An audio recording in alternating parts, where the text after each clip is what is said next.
Hey everyone! This week we're going to look at one of the most important things in jazz music, which is the blues. There are so many ways this form has been used and changed throughout the years, but today we're going to talk about a few fundamental ways to approach playing over this form. Let's jump right into it.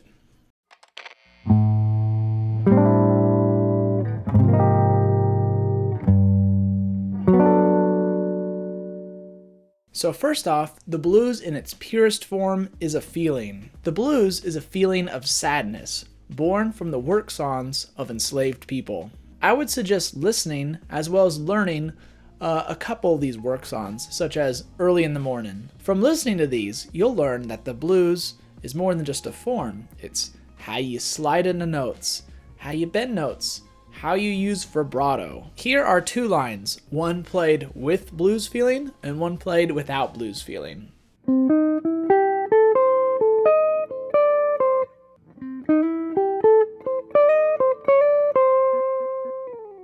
Always keep this in mind whenever you're playing any kind of thing in the jazz genre. Now that we covered blues as a feeling, let's talk about it as a scale. For this lesson, we'll be in the key of C. In this case, the simplest scale that encompasses all of the blues feeling is the Kansas City Blues Scale.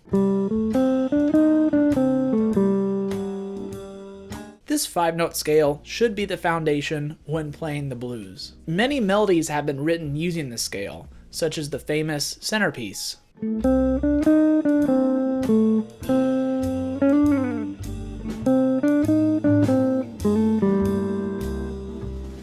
When playing the blues with this scale, focus on rhythm and feeling. Also, whenever you're playing over the 1 chord, focus on hitting the major third of the scale.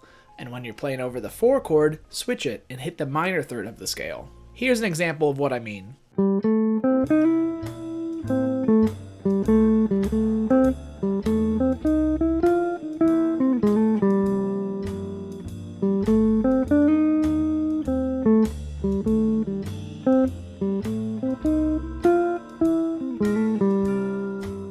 So really, the core sound of the blues is just C major and C minor. It's the ambiguity of that third which makes it sound like the blues. Here is one chorus of the blues, just played using our Kansas City Blues Scale.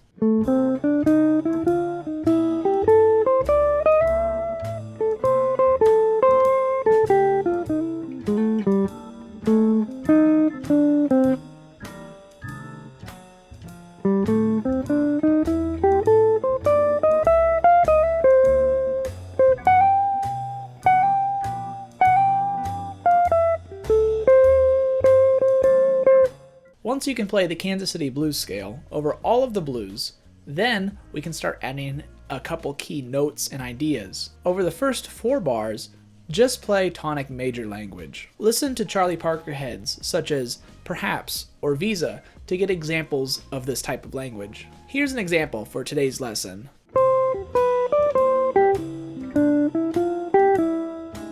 Then, when you get to the 4th bar of the blues, hit the flat 7 degree. You can hear this in melodies like Blumdido.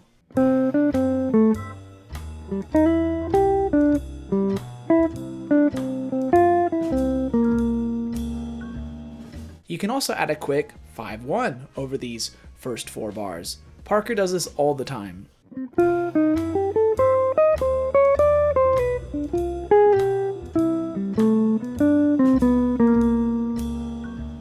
Now when we get to the 4 chord, we switch to our C minor sound, just like we did when we used our Kansas City Blues Scale. Targeting the 6th, which is A, and the flat 3rd, which is E flat, will help achieve this sound. Here's an example.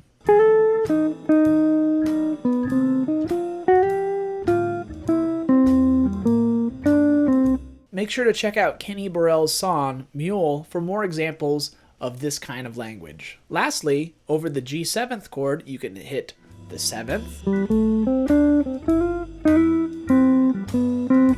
or the 3rd.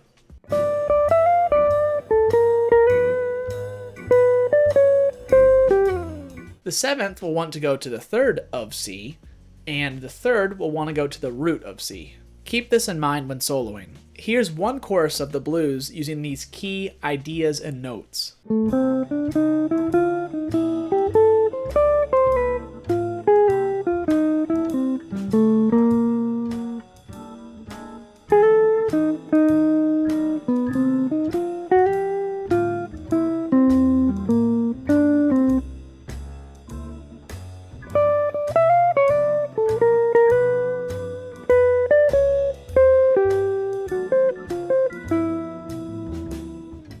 lastly, once you can build up from the Kansas City Blues scale and then add our key notes and ideas, then we can start putting some lines into the blues. Try to think about where you can add 2/5 language. A good place to start is by adding a 2/5, the measure before the chord changes.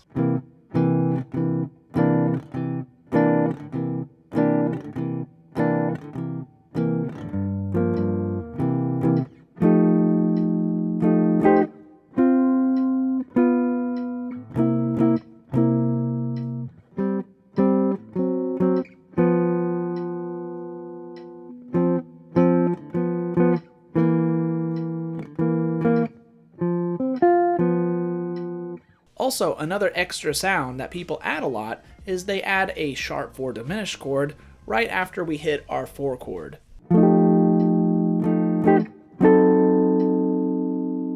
You can also make the dominant 7 chord, our G7, into a long 2/5 and add a minor 2/5 leading into that. Check it out.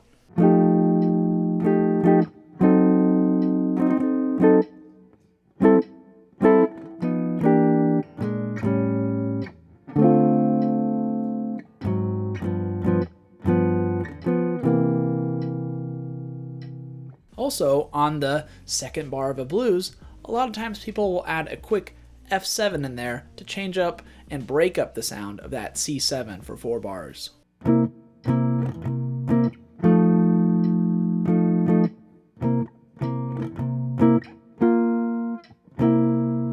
You can also add a turnaround to the end of the blues. Just add a 3-6-2-5 progression, the last 2 bars of the blues.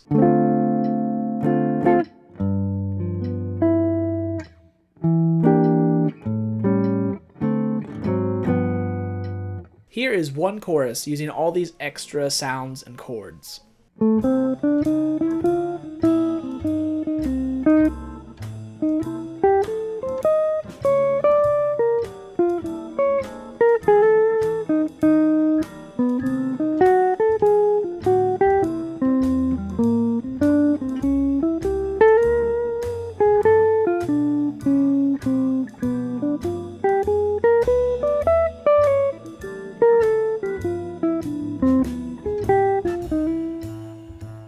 So as you can see, it's all about building from that core Kansas City blues sound and feeling. You need to be able to start simple and then expand into other sounds and ideas over the simple Kansas City blues scale.